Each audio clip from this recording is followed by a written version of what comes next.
Cristo, toma o poder o imperador chamado Domiciano. Esse homem, segundo os historiadores, foi conhecido como Segundo Nero, de tão cruel e maligno que ele era. Por volta do ano 46, com o imperador Vespasiano, se inaugura os Coliseus em Roma. Os Coliseus, os cristãos, as pessoas que eram adeptas do cristianismo eram jogadas vivas para serem dilaceradas pelas feras da época. Na época, Nero gostava de colocar tochas para iluminar Roma à noite. E sabe quem eram essas tochas? Eram os cristãos. Ele fazia de pessoas como eu e como você tochas humanas. E ele erguia à noite para iluminar Roma. Roma estava agora sendo dominada, sendo presidida, sendo imperada por Domiciano, um homem tão ruim quanto Nero. Nessa época, em 81, todos os apóstolos já tinham morrido por via do martírio. Pedro já tinha sido crucificado, Paulo já tinha sido decapitado e todos os outros apóstolos já tinham morrido, só restava João. Então, na tentativa de calar a igreja de Cristo, Domiciano vai mandar João para a ilha de Patmos, uma ilha onde os presos ficavam exilados para fazer trabalhos forçados. É interessante como Domiciano, como todos os outros imperadores, mandavam matar os apóstolos. E João não. João não foi degolado, João não foi crucificado, João não foi enforcado, João foi exilado. Eu acredito que talvez aquele homem achou que estava fazendo alguma coisa de boa, entre aspas, só que quando na verdade até pessoas intimamente cruéis servem ao propósito de Deus quando tem que ser. Então João foi mandado para a ilha de Patmos e lá Jesus se revela para João, entendendo que aqui em 81 depois de Cristo, Jesus já tinha morrido, ressuscitado e subido aos céus. Então agora João vai ver Jesus em um corpo glorificado e ele vai falar: escreve, meu filho, as cartas às 7 igrejas da Ásia. Aquele imperador estava trazendo terror aos cristãos. Estudando essa história de Domiciano, Nero, Vespasiano, todos esses homens malignos, nós vamos entender que hoje o que a igreja sofre não é cheiro do que a igreja sofreu no início. Hoje nós temos uma vida muito tranquila, queridos. Hoje você vem à igreja a hora que você quer. Você anda com a Bíblia para cima e para baixo. Você pode ler, você pode falar. Você pode pegar o microfone para uma praça pública e falar de Jesus. Lá em Roma Antiga, era só eles saberem que alguém era cristão para ser lançado, para ser comido vivo. Você imagina você, uma mãe e um pai, ver o seu filho morrendo antes de você sendo comido por um leão? E ainda assim, aqueles homens não negavam, e nem aquelas mulheres. Nero ficava irritado, porque os cristãos morriam sorrindo. Quando viu o defunto lá, estava sorrindo. Eles tinham prazer em morrer pelo Evangelho de Cristo. Hoje nós vemos pessoas numa inconstância espiritual apenas porque não podem ser repreendidas, apenas porque alguém disse um não, ou apenas porque aquilo que queria não foi realizado, quando lá na igreja antiga pessoas eram queimadas e comidas vivas por causa de uma causa, que era a causa de Cristo. Quando eu comecei a ler essa história, eu tive vergonha. Porque se a igreja de hoje, se a igreja brasileira, essa igreja brasileira que nós vemos hoje, tivesse lá na Roma Antiga, a gente negava ou a gente morria? Uma igreja inconstante, uma igreja que ora tá e ora não tá, uma igreja que ora crê e ora não crê, uma igreja que vive uma coisa aqui dentro e uma coisa lá fora, uma igreja que não suporta não suporta uma crítica, vai suportar morrer vivo. Para morrer tem que estar vivo, né? Ser comido vivo. Será? Vai chegar um tempo que a igreja vai sofrer uma perseguição. Hoje a gente não é perseguido não, isso aí é conversa na carocha, não tem nada de perseguição. No Brasil não tem não, o máximo que tem é gente chata perturbando a gente. Mas perseguição, vamos falar a verdade, não tem perseguição nenhuma. Alguém te perseguiu vindo para a igreja hoje?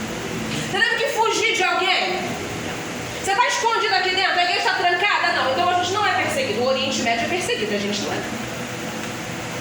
Então está na hora de nós, eu e você, nos fortalecermos na fé, para que se essa geração encare a perseguição, nós consigamos estar firmes e não neguemos. João está lá escrevendo as cartas, vai escrever a Éfeso, a Pérgamo, a Tiatira, a Sardes, a Filadélfia, e ele vai chegar e vai escrever a última carta, que é a carta à igreja de Laodiceia. E essa carta de todas é a que eu acho mais interessante. A igreja de Laodiceia era uma igreja rica, rica de verdade, rica de dinheiro, uma igreja abastada, uma igreja que teve uma época, eu não lembro o nome, então o ano não vou arriscar dizer, houve uma época em que Laodiceia foi devastada. Teve um terremoto, Laodiceia e as cidades vizinhas foram devastadas. Laodiceia consegue se erguer com o próprio dinheiro, não precisou de ajuda externa, de tão rica que aquela cidade era. Mas se você for ler as 7 cartas, as 7 igrejas, a carta a Laodiceia é a carta mais severa. Mas é uma carta que não faz nenhuma advertência moral à igreja. E em Pérgamo, se eu não me engano, tinha a doutrina de Balaão. É Balaão mesmo? A doutrina de Balaão estava sendo entranhada no meio da igreja de Pérgamo. A igreja de Éfeso tinha perdido o primeiro amor e as doutrinas dos nicolaítas estavam ali flertando com a igreja de Éfeso. A igreja de Sardes parecia viva, mas na verdade estava morta. A igreja de Tiatira estava ali flertando com a doutrina de Jezabel. Todas essas igrejas, exceto Filadélfia, todas essas igrejas têm uma advertência moral, estava em pecado. Tanto que na cidade de Pérgamo, na carta de Pérgamo, João vai escrever, segundo Jesus, dizendo que lá havia o altar de Satanás erguido. Olha que coisa forte. Mas Laodiceia não. Jesus não fala de pecado em Laodiceia. Jesus não fala que Laodiceia perdeu o primeiro amor, não. Jesus não faz nenhuma advertência moral a Laodiceia. O problema de Laodiceia não era moral. O problema dessa igreja era espiritual. Então Jesus começa a colocar figuras de forma que aquela igreja entendesse o que ele estava querendo dizer. Então aqui no versículo 15, vai dizer assim: conheça as tuas obras, que não és frio nem quente. Quem deras fosse frio ou quente, assim porque és morno e não és frio nem quente, vomitar-te-ei da minha boca. Laodiceia estava no meio. De um lado tinha uma cidade chamada Hierápolis, e da outra tinha uma cidade chamada Colossos. De Hierápolis saíam águas quentes, e de Colossos tinham águas frias, geladas. Ambas as águas tinham fins terapêuticos. Mas quando elas vinham dos aquedutos da cidade, quando chegavam em Laodiceia, chegavam mornas. E aquelas águas, quem bebia tinha vontade de vomitar. Então, na verdade, quando Jesus está falando assim, porque não és quente nem frio, és morno e por isso eu vou te vomitar da minha boca, aqui Jesus está falando acerca de utilidade. As águas termais de Hierápolis tinham uma utilidade, tinham utilidade terapêutica. As águas frias de Colossos tinha você beber, e também tinha propriedades terapêuticas. Mas a água morna de nada servia, porque Laodiceia não tinha fonte. Ela dependia da fonte dessas cidades para ter água.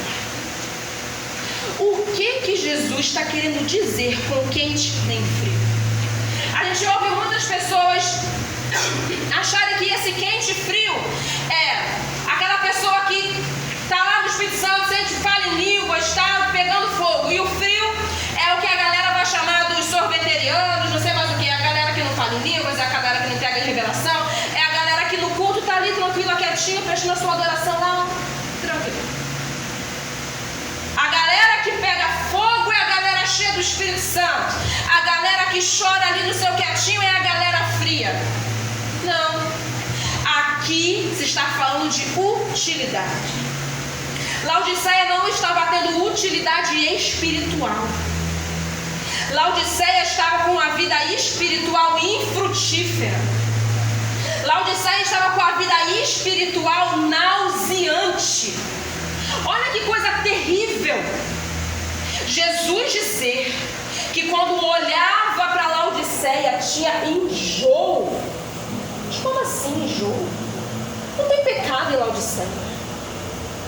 Não tem problemas morais em Laodiceia. Por que está causando enjoo em Jesus? O problema é que as pessoas confundem a ausência do pecado com proximidade de Deus. Se você for parar para pensar, os pecados, em sua maioria, eles têm a ferida na moral. O adultério fere a moral, a fofoca fere a moral, a fornicação fere a moral, a inveja fere a moral. Os pecados, no geral, ferem a moral. E quando eu tenho uma vida com ausência de pecado, eu sou alguém moralmente correto. Simplesmente isso. O que não significa que uma vida de ausência de pecado é uma vida cheia do Espírito Santo. Sabe o que está acontecendo? A gente está focando muito no pecado. Você está santo demais, mas está sem o Espírito Santo. Não, eu não posso fazer isso. Não, eu não posso fazer aquilo. Não, isso aqui está errado. Mas não tira um momento para você orar. Fica tão incomodado naquilo de eu não posso fazer isso, eu não posso fazer aquilo, eu não posso ir ali, eu não posso não sei o que. E ainda assim estamos causando enjoo em Jesus. Sabe o que está acontecendo? O problema de nós focarmos apenas no pecado e esquecermos do relacionamento, nós nos tornamos legalistas e religiosos. Uma vida de ausência de pecado me transforma em alguém moralmente correto e santo. Mas o tempo que eu tenho com o Senhor e a vida devocional me torna alguém conhecido no céu. Juliana, qual dos dois eu escolho? Aqui não tem escolha. Você precisa ter os dois. Uma vida com ausência de pecado, porque o pecado na vida do nascido de Cristo é um acidente de percurso. Não é uma coisa premeditada. Não é uma coisa que você pensa para fazer. Quando vê, você já fez. E automaticamente você se arrepende. Só que há um legalismo. E nós estamos nos tornando religiosos. E o Senhor está chamando a atenção aqui de Laodiceia. Vocês são moralmente, top. Top. Vocês são exemplo de moral. Vocês são exemplo de como proceder. Mas ainda assim, vocês estão me dando enjoo. O Espírito Santo é que convence o homem do pecado, da justiça e do juízo. Ali existia moral, mas existia ausência do Espírito Santo de Deus. Eu conheço homens e mulheres que não professam a mesma fé que nós, que não levantaram a mão, enfim, mas são pessoas que têm uma vida moral correta. Conheço homens, pais de família que não traem suas esposas. Eles não são crentes não, gente. Homens que são o esteio da casa, que protegem, que dão destino. Mulheres que não professam a mesma fé que nós, que são mulheres exemplares para os filhos, para a sociedade, aonde trabalham. Ninguém tem isso para falar. E isso torna essas pessoas conhecidas no céu? Não. Nós precisamos ter uma coisa chamada equilíbrio. Maturidade e inteligência de entender que uma coisa não anula a outra. O espírito do legalismo tem descido sobre a igreja brasileira. Uma igreja que foca no pecado, uma igreja que foca no problema, esquecendo do relacionamento com Deus. O Senhor está nos chamando a um equilíbrio. Fala do que é errado, mas fala de mim. Fala do que não pode ser feito, mas fala de mim. Foge do pecado, tenha uma vida de santidade, mas entenda que tudo começa e termina em mim. Então Jesus está falando ali à igreja de Laodiceia: tô nem aí pra tua moral, cara. Não tô nem aí pro quanto você é exemplo pros outros, porque pra mim você não está sendo ninguém.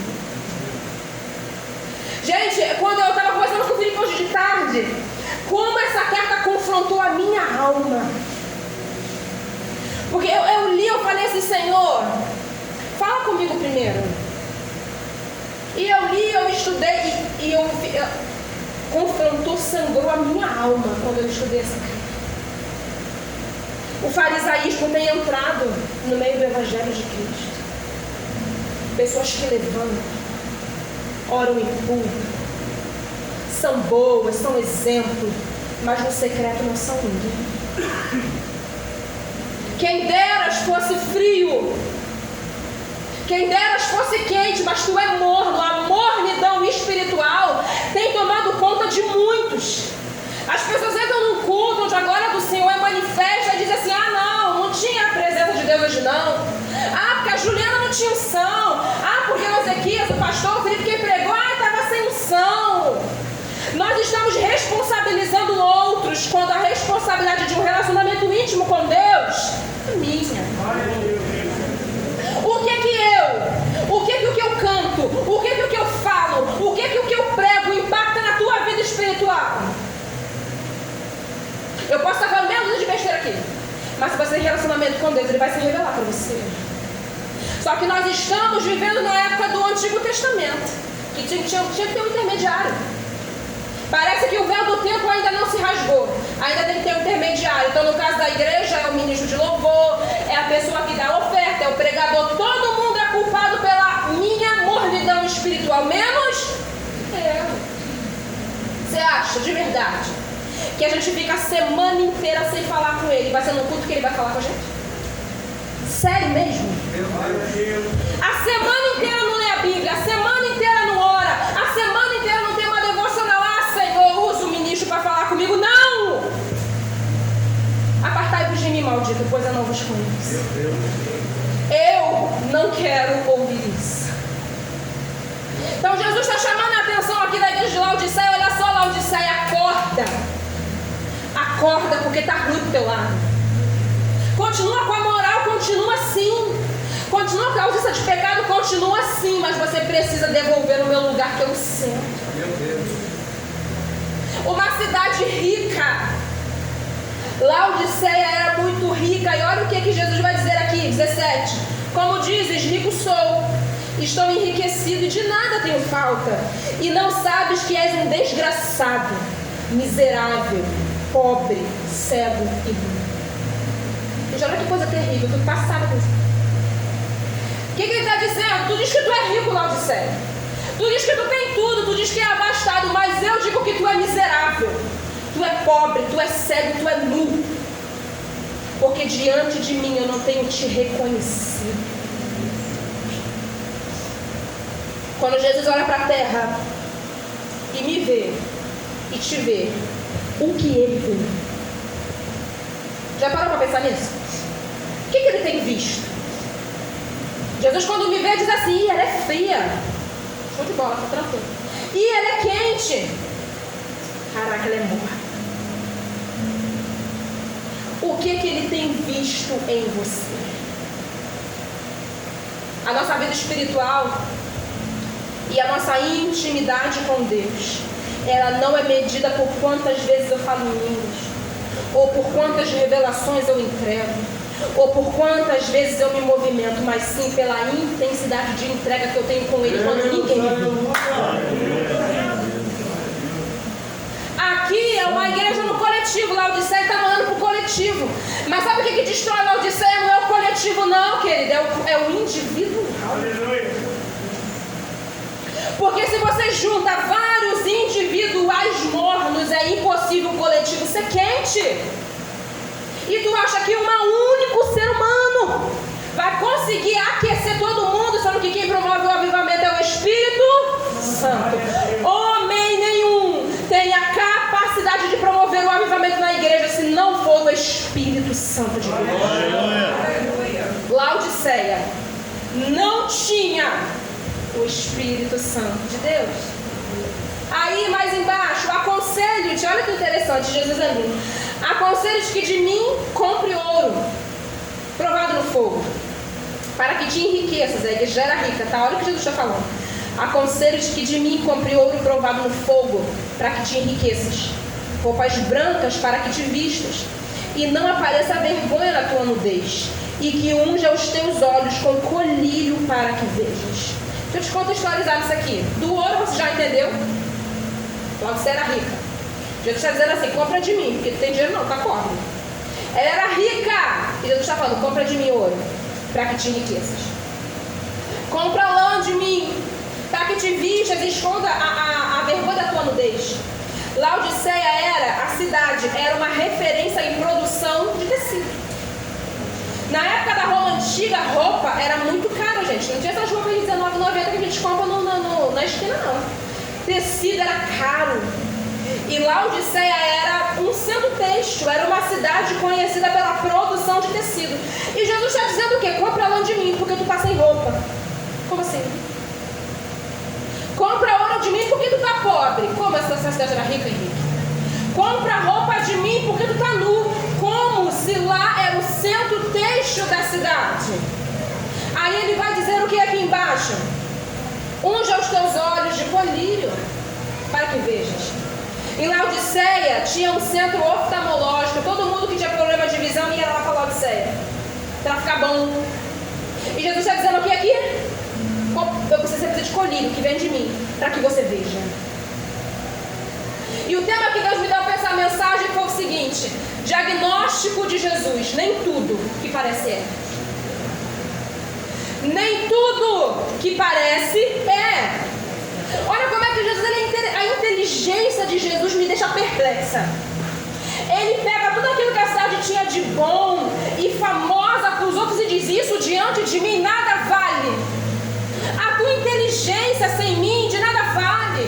O teu dinheiro sem mim de nada vale.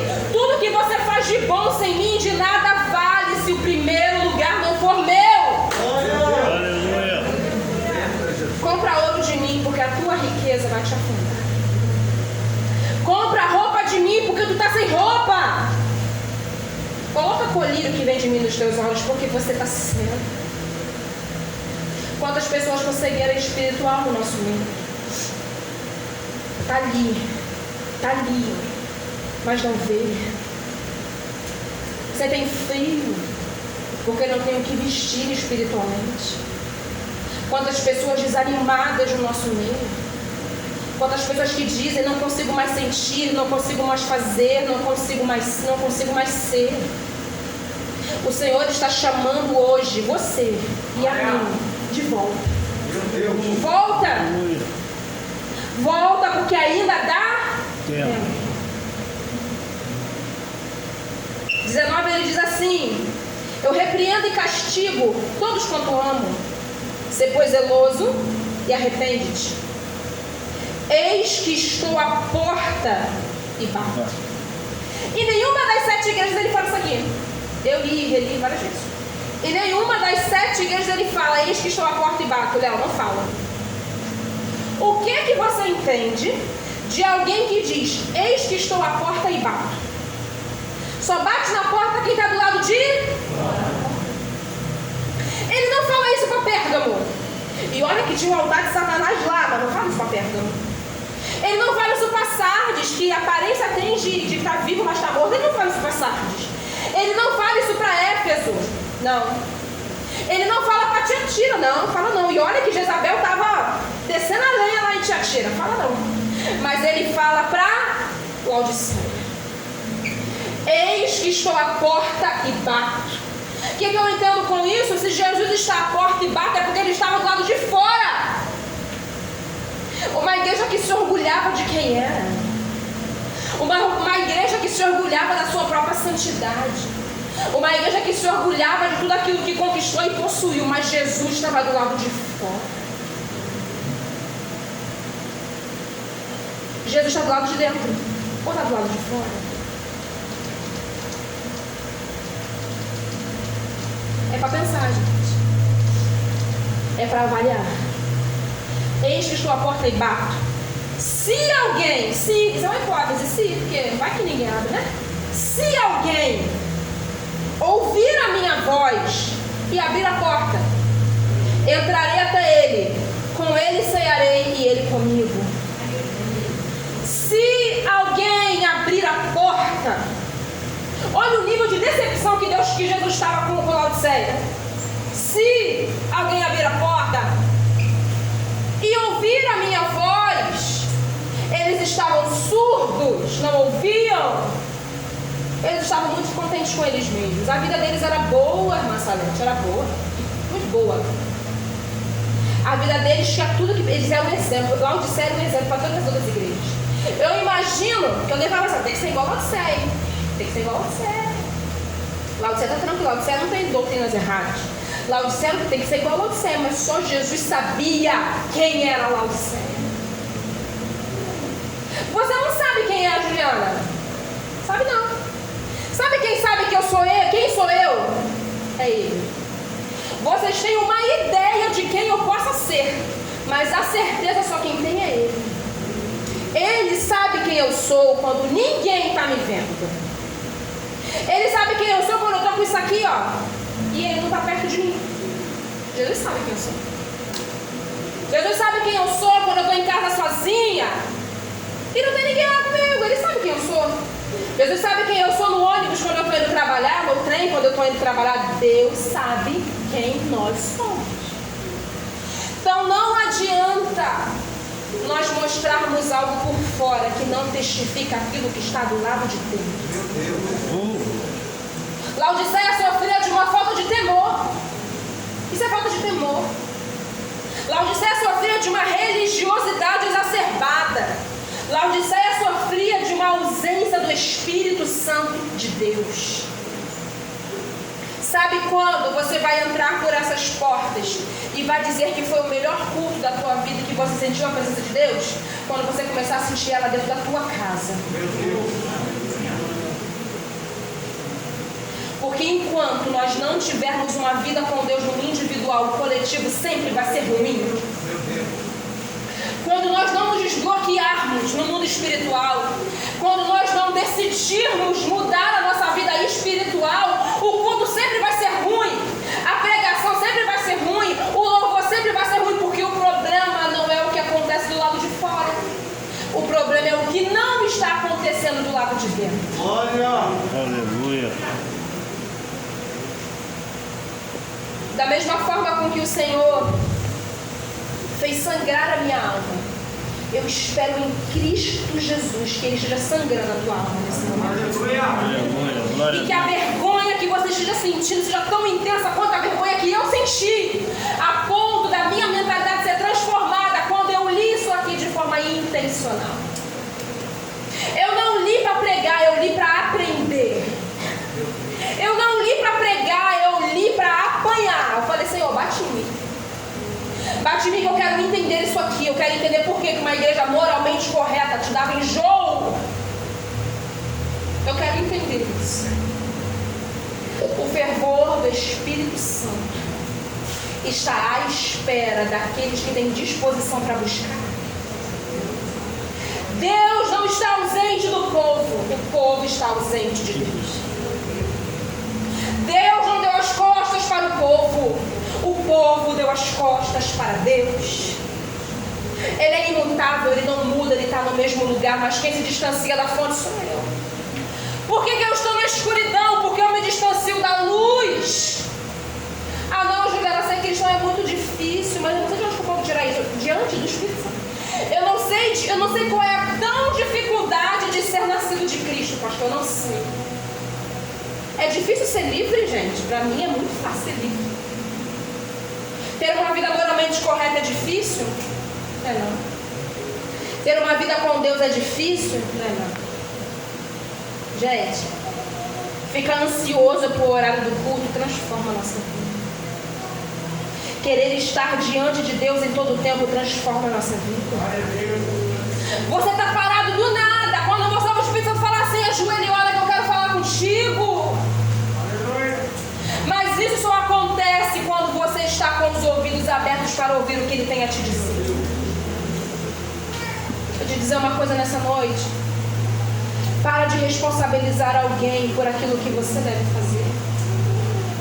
No Antigo Testamento, o sacerdote ia lá, fazia o que tinha que fazer. Mas o véu do templo se rasgou. E hoje nós temos acesso ao Pai. O Espírito Santo está te convidando nessa noite a você acender a chama do Espírito Santo em você.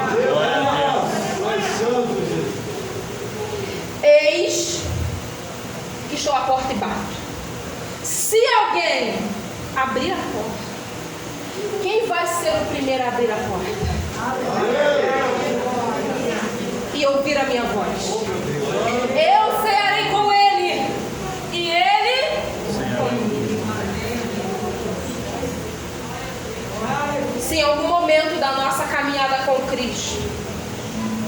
Nós fomos Laodiceia, que a partir de hoje nos tornemos Filadélfia, porque mesmo com pouca força, não negamos o nome dele. O Senhor tem o melhor para te dar. Eu não sou contra isso não, gente. Quem mulher não quer ser rica, sou contra isso não. Só que enquanto a nossa prioridade não for o Senhor, de nada disso adianta. Eu estava vivendo um tempo na minha vida em que eu estava muito querendo ter. Tem que fazer isso, tem que fazer aquilo, tem que fazer não sei o que, tem que fazer não sei o que, tem que fazer não sei o que. E eu estava perdidinha da minha ideia. Coitado, ele que me aguenta. Perdidinha da minha ideia. Até que o Espírito Santo me pegou. E eu entendi que de nada vale ter se primeiro eu não ser. De nada vale ter se primeiro você não ser. Seja a palavra que você prega, seja a oração que você ora, seja o clamor que você faz, seja a adoração que você ergue, seja o testemunho que você fala, seja aquilo que tanto você exige que o outro seja. Quando você entender que a responsabilidade de tocar o céu, ela começa no individual para ser externalizada no coletivo, a nossa vida de comunhão vai ser completamente transformada. Precisa haver um desbloquear da vida espiritual da igreja. Há um avivamento por vir, e eu creio nisso. Eu creio que há um avivamento por vir sobre a igreja. Eu creio. Mas por onde começa esse avivamento, querido? Por você, por mim. Começa no culto, domingo, 7 horas da noite? Não. Começa em casa, 1 hora da tarde. Quando eu estou lá em casa, 1 hora da tarde, meu avivamento começa lá. O nosso avivamento começa quando não tem fundo musical. O nosso avivamento começa quando não tem um louvor muito bonito. O nosso avivamento começa quando tudo ao meu redor não me dá recurso para fazer. É ali que começa o meu avivamento. Você vai ver profetas, homens, mulheres de Deus, que receberam uma porção do Senhor quando tudo ao redor não nos dava